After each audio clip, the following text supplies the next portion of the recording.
Hello everyone, I'm Dr. Nicole and this is my Learning Corner. Healthy aging is influenced by a combination of lifestyle factors and genetic predispositions. Thanks for joining me today and learning more about this. So today we have a lot to go through and I want to be as quick and thorough as I can with also leaving you a whole lot of information. So if I don't cover everything that you want me to cover, or if you have questions, please reach out to me directly. And you can find that at the end of this slide or at the end of this presentation. All right, lifestyle factors for healthy aging. We all know these things, right? Nutrition, hydration, exercise, mental health, sleep, elimination, and avoiding things, correct? But do you know how important it is? You can't change your genes, but these things listed here can help influence them. Understanding this helps you regain health and have a why.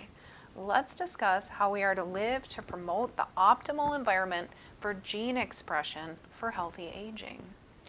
Hydration, right? So staying hydrated is crucial for maintaining a youthful body, right? So water is essential in all of our cells, tissues, organs, and supports numerous processes contributing to overall health and vitality. Adequate water intake is all the rage. So we're not going to discuss how many ounces per pounds and all that because there's a debate amongst us. However, we do know that hydration itself helps flush out toxins, aids in digestion, and assures that nutrients are efficiently transported into our cells. It promotes skin health, promotes elasticity, and reducing the appearance of fine lines. Who doesn't want to look younger, right? So wrinkles and fine lines, drink more water isn't the end all, but it's a help. Additionally, staying hydrated maintains joint lubrication, which is vital for mobility, reducing the risk of age-related joint issues. Proper hydration supports cardiovascular health by aiding in blood circulation and maintaining blood volume, which is essential for delivering oxygen and nutrients needed throughout the body. As you can see, hydration is number one for a reason. It is important. If you can increase your hydration, you will see less headaches, more bowel movements, like we discussed just a minute ago, all of those things. So stay hydrated. Everybody talks about nutrition. Everybody's got a dietitian, a nutritionist, a functional medicine practitioner, supplements and foods and all this. So we're just going to brief this. Basically, nutrition that is rich in whole foods, right? So fruits, vegetables, whole grains, lean proteins, high in oxidants like berries, leafy greens, reduce oxidative stress, right? So when we reduce our oxidative stress, we decrease the burden on our system, allowing for the body to work its best.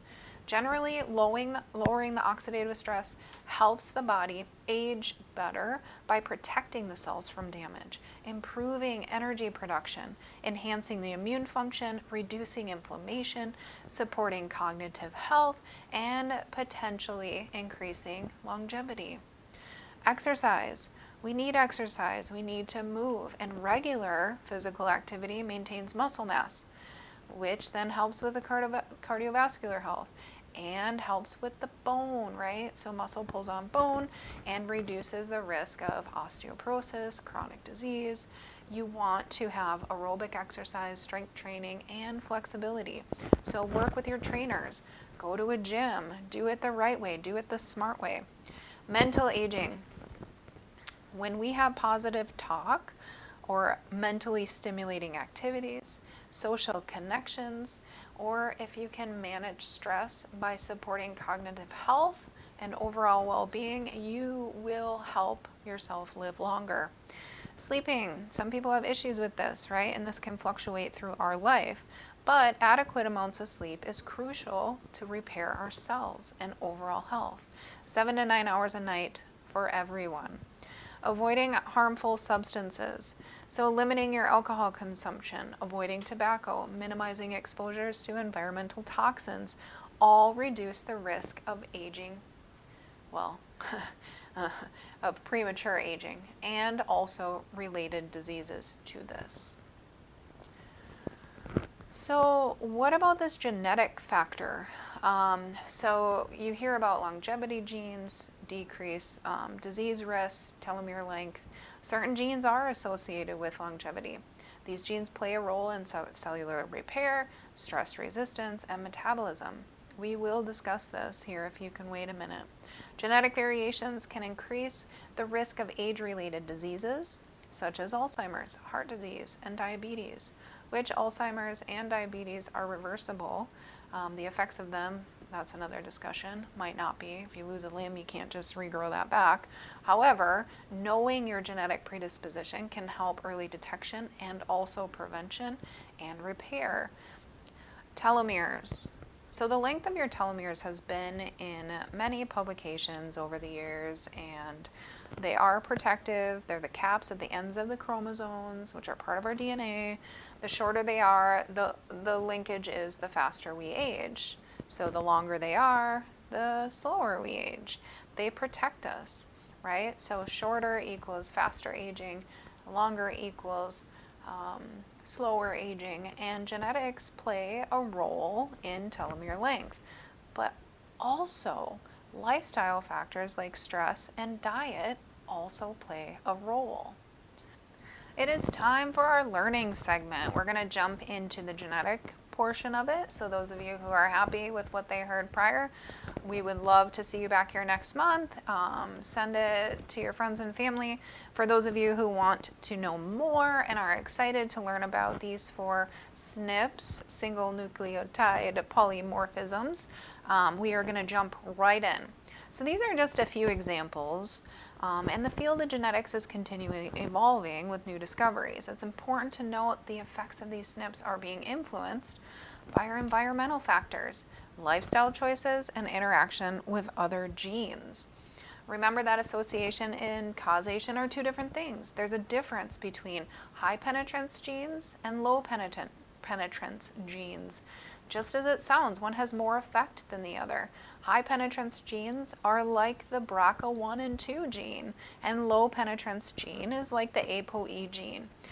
Basically, the benefit of low penetrance means that there is an environmental influence on them, meaning if you look at all these low penetrance to moderately penetrance type genes or SNPs of these genes, you're going to look at the ones that can be influenced, and that's why Alzheimer's and other diseases are reversible, is because if you give it a good environment, you can influence them.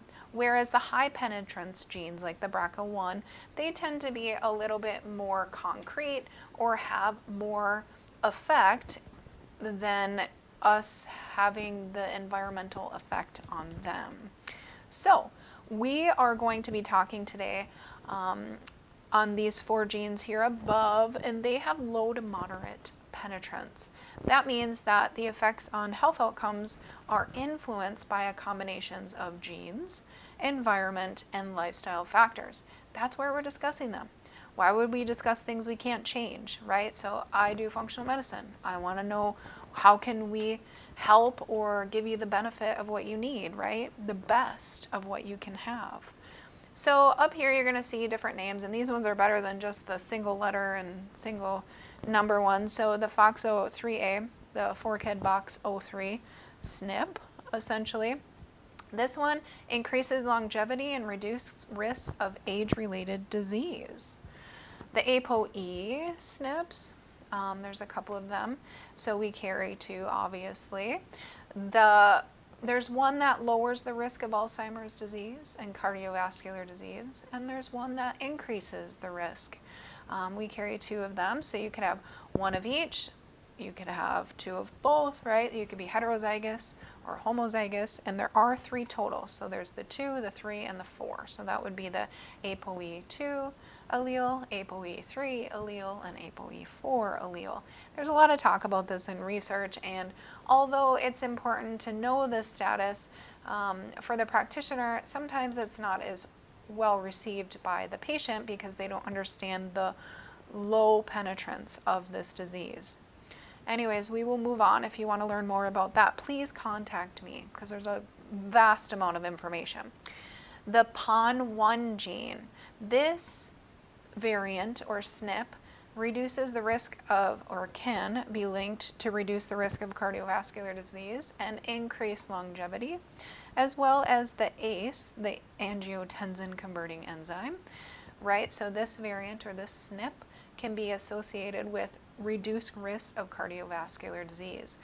So you can have variants that don't change your risk, you can have variants that increase the risk, and you can have variants that decrease the risk in almost all of our low penetrance and probably high penetrance disease or alleles, genetics. So that's where I feel that you should seek out the right genetic test for what you're trying to understand.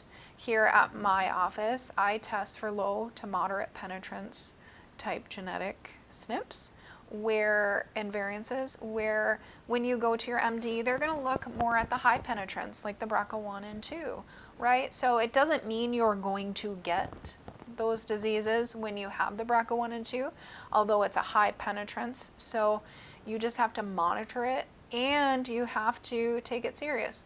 With the low penetrance, you don't want to ignore it because these are the areas that you can make great changes with, right? So the example I've given in the past has been on my own and learning that my body does not create CoQ10 very well. So I started taking it and it has been a life changer for me.